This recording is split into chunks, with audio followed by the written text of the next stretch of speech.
We have all heard stories of guardian angels who are said to attend upon us at the most desperate of times to offer guidance, but there seems to exist a strange contrast to these visitations.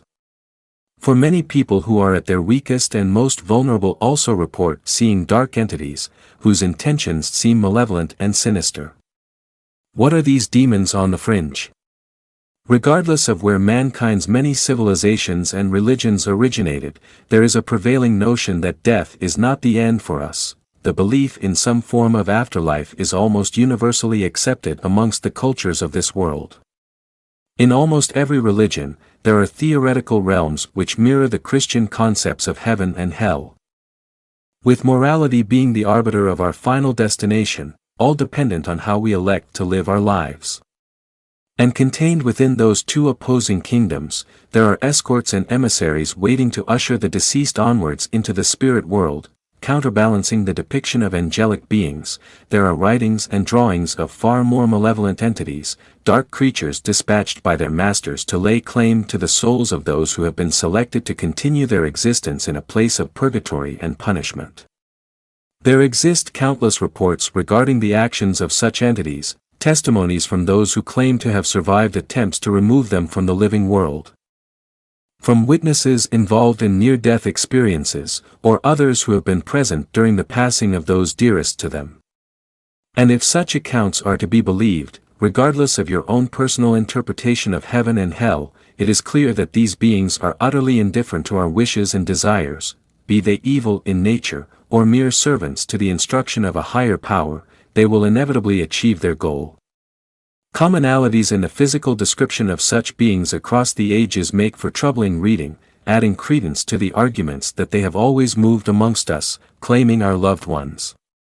Features such as glowing red eyes, horns, and jet black skin seem too recurring across the various cultures to be coincidences.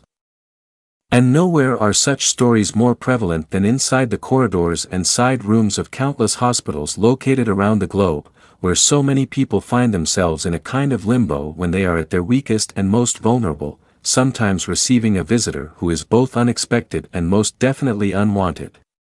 In late 2019, a British man in his late 60s named Martin Kirk was admitted to a hospital in Staffordshire for heart surgery. Obviously, due to the nature of the operation, he was required to remain in hospital as an inpatient for several days after the procedure, so that the doctors could monitor his recovery, on the first night after the surgery had been completed. Martin awoke in his hospital bed, dazed, confused, and in quite a lot of pain. It took a few minutes to get his bearings and remember exactly where he was.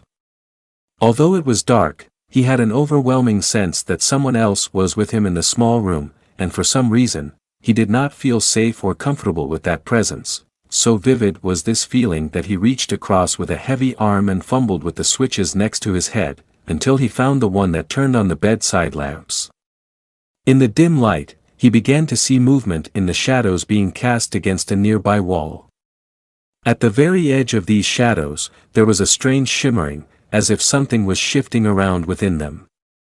The more Martin stared in bewilderment, the more intense this movement became, until something began to snake out from it onto the wall. Martin, still feeling the effects of his anesthesia, found it difficult to move, but seeing this strange phenomenon redoubled his efforts to find the emergency button. As he pressed it, the shadow immediately retreated, and a nurse arrived shortly afterwards. She was understanding that Martin believed what he had seen, and made a show of searching the indicated area. When she found nothing, she left him with some words of reassurance, stating that he had been heavily sedated, and that this could sometimes cause hallucinations. Despite his overwhelming anxiety, the surgery had taken its toll, and he could not help falling back to sleep. Later that evening, he was awoken by a faint tickling sensation on the calf of his right leg. Opening his eyes, he was horrified to see a jet-black hand snaking up from underneath the bed, and touching his leg with its slender and clawed fingers. Screaming in terror, Martin kicked weakly at the appendage, which promptly retracted. With a great and painful effort, he managed to shuffle himself up into a sitting position, and called the nurse in once again. She left after telling him that there was nothing under the bed, and that it was probably just a bad dream. But he was so haunted by this experience, that he remained awake for the rest of the night. Only allowing himself to sleep when daylight came, the following evening, terrified of what the darkness would bring, Martin tried to stay awake, but such was the trauma of surgery, and the fogginess of pain-numbing medication, that he inevitably fell asleep. When he awoke some time later, he found himself in complete darkness, but again, he felt that someone was nearby. Looking over towards the corner of the room, he saw what looked like a pair of red eyes staring at him. As his sight adjusted, he soon saw the outline of a figure standing there. He could not make out any features other than the bright red eyes, which remained focused upon him. Suddenly, he felt restricted, looking down. He could see several pairs of deformed hands coming up from under the bed, grabbing at his limbs. He could feel their coldness through his bedsheets. He could feel his heart pounding in his chest, straining under the effort as he squirmed to free himself, until finally, he felt something like a sledgehammer blow to his chest, and then everything went black. When he awoke, it was the afternoon of the following day. One of the nurses informed him that his heart had stopped during the night, and that they almost lost him. For the rest of his stay, Martin continued to see dark shapes moving around inside his room, but they kept their distance, and gradually ceased to visit him. He rarely slept at night, constantly terrified that they might return. As soon as he was well enough, he was discharged, and he never saw those shadows again. Martin had never been particularly religious prior to his experience, but has maintained since his stay in hospital that there is definitely a dark place to which the dead and dying are sometimes taken, and that he worries about what he will see when he takes his final breath on this earth. A similar story was related by an American woman named Jessica Martinez, who was admitted to hospital in the mid-2000s for a protracted period of essential treatment. Unlike Martin, Jessica was placed on a ward with several other patients, and as a result of her treatment, found it difficult to get any meaningful amount of sleep. As she lay in bed staring at her surroundings, Jessica had suddenly caught sight of an unexpected movement at the far end of the ward.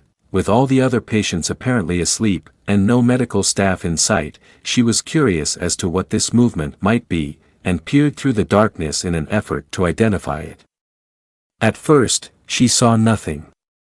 Then, as she watched on, a slender shape suddenly unfurled itself from the shadows, and slowly made its way across the room. Its outline was blurry, but she could see to the other. It was a brief sighting, but she was disturbed by how slowly and deliberately it moved, and it was tall. At least 8 feet. Finally, it passed out of the doorway and down the corridor out of sight, leaving a stunned Jessica in a terrified silence. Nothing else took place that night, but over the coming days, she began to notice more of the hospital. She would observe them out of the corner of her eye, traveling along the hospital corridors and slipping into rooms through doors that were only open ajar. The doors never moved, they simply slid through the cracks. However, the most disturbing aspect of her visions was when she would observe them wander onto the ward, and then bend down to whisper in people's ears. The other patients, doctors and nurses apparently couldn't see them, as they didn't react to their presence whatsoever. They never approached Jessica herself, or gave any indication that they knew she could see them. One evening, she saw one of these entities bending over the patient opposite, apparently whispering in their ear, and within a few seconds, they had cried out and sat up in their bed, as if awaking from a terrible nightmare. The figure had then casually wandered out into the corridor. Jessica could only wonder what these beings were whispering to these people, but the thought chilled her to the bone. When she was well enough to leave hospital about a week later, she shared her experiences with her family, who told her that they were most likely just side effects from the pain relief she had been given in the aftermath of her surgery. But she disagreed, saying that apart from some sleep deprivation, she was in full control of her faculties. Another account involving such entities came from an anonymous nurse working palliative care at a hospice in Scotland. She wrote about her experience in an online nursing forum, and was shocked when other nurses also wrote that they had either heard similar stories from their colleagues, or experienced such things for themselves. The author described how an elderly patient had been admitted to her care, who was expected to pass away within the month. It was the nurse's job to ensure that the woman was as comfortable as possible during her final days, but she found that this particular lady spent very little time awake, and instead slept for lengthy periods of time. One morning the nurse was doing her rounds, when she heard a pained scream coming from room 2B, in which the new patient had been sleeping. She hurried over and opened the door, to find the patient sitting upright in bed, mumbling about a dark shape which had tried to drag her away. The nurse calmed and reassured the patient as best she could, but even as she began to relax, she repeated over and over, "Don't let the darkness take me." She sat with the older woman for an hour or so before she fell back into a deep sleep, and then left the room. Little did she know that this would be the last time she saw the old woman alive. Several hours later, she had been sharing a coffee with another nurse, when they were disturbed by the sound of a heart monitor flatlining, and being broadcast to them at the nurse's station. It was coming from room 2B. Putting down her mug and hurrying across the corridor, she opened the door to see a dark shape next to the patient's bed. What looked like an arm was reaching down from what she assumed was its torso, with its hand disappearing into the older woman's chest, where her heart was situated. The nurse took a step back in shock and then ran forwards out of concern for her patient, at which point the shape promptly dissipated. Attempts were made to resuscitate the old woman, but unfortunately to no avail. The nurse couldn't quite believe what she had seen as she had entered the room. In her post, she did entertain the idea that it was a momentary visual anomaly, but she couldn't shake the feeling that something else was afoot. Given the fact that her patient had mentioned the dark shape prior to her passing. When she spoke to her colleagues about it, some of them confirmed that they had seen similar figures around the hospice, and in particular, next to the patient's beds, at or at least close to the time of their death. Others on the forum also shared this experience, especially those who worked in palliative care. Much like the assumption made by the family of Jessica Martinez, such experiences are almost universally put down to the effects of medication on the human brain. Patients undergoing lengthy and serious procedures, such as heart surgery, will often be exposed to large amounts of powerful drugs. Like morphine, which can cause hallucinations and other emotional side effects. These visions can be caused by a hormone imbalance in the brain, even in milder painkillers, which do not list hallucinations as a possible side effect. The patient is already experiencing a large amount of stress and anxiety as a result of their admission to hospital. Their bodies have experienced trauma, and all these factors acting together could result in some sort of mental divergence. Those involved may find it difficult to process simple movements, such as an insect in flight, or a curtain caught in a draft, and their minds may create phantom shapes or elements to justify the movement. This could go some way to explain why such visions are a regular occurrence within a hospital environment. But how do we explain instances where the staff, who are not on any form of medication, have also reported seeing these entities? Cultures such as the ancient Egyptians believed in the existence of demons, and theorized that these entities targeted specific areas and points within the body. They believed that there were key parts of the human nervous system designed to combat evil, similar to chakra points or energy intersections.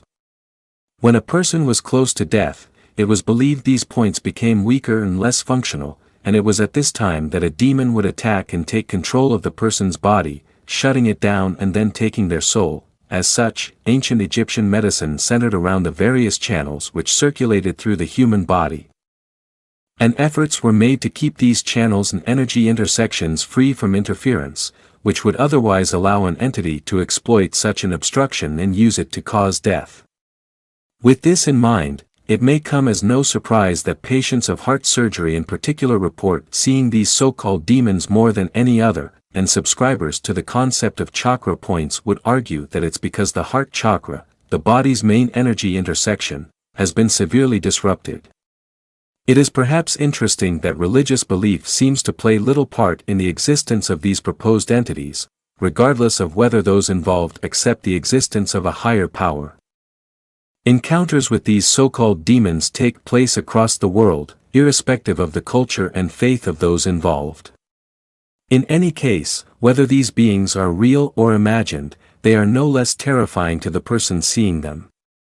If they are imagined, it is still an extremely disturbing vision to experience, and maybe we need to investigate why so many people have such similar hallucinations. However, if they are real, well, that is another story entirely.